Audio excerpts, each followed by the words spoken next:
ভারতের যে পুরোহিত নবী করিম সাল্লাল্লাহু আলাইহি সাল্লাম সম্পর্কে কটূক্তি করেছে, তার বিরুদ্ধে আমরা দেখেছি যে মুম্বাইতে মানুষ জমায়েত হয়েছে, ক্ষোভে ফেটে পড়ছে।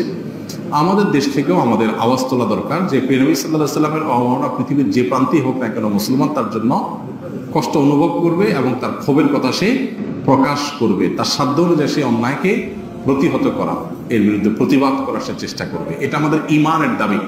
নবী সাল্লাল্লাহু আলাইহি সাল্লাম বলেছেন, লা ইউমিনু আহাদুকুম হাত্তা আকুনা হাব্বা ইলাইহি মিন ওয়ালাদিহি ওয়া ওয়ালিদিহি ওয়ান নাসি আজমাইন। কোন মানুষের সন্তান, বাবা মা এবং সকল মানুষের চাইতে প্রিয় নবীজি যদি তার কাছে প্রিয় না হয়, সে কখনো পরিপূর্ণ মুসলমান হতে পারে না। এজন্য নবীজি সাল্লাল্লাহু আলাইহি সাল্লাম যে বিশ্ব মানবতার জন্য তার জীবনের সবকিছুকে উজাড় করে গেছেন, তাকে কটূক্তি করা হবে আর মুসলমান সেটা মেনে নেবে, এটা কোনোদিনই হয় না। এই জায়গাটাকে মুসলমান কোনো ছাড় দিবে। নবী সাল্লাল্লাহু আলাইহি সাল্লামের ভালোবাসা এটাই হলো ঈমানের মিটার। যার ভিতরে যতটুকু আছে তার ঈমান ততটা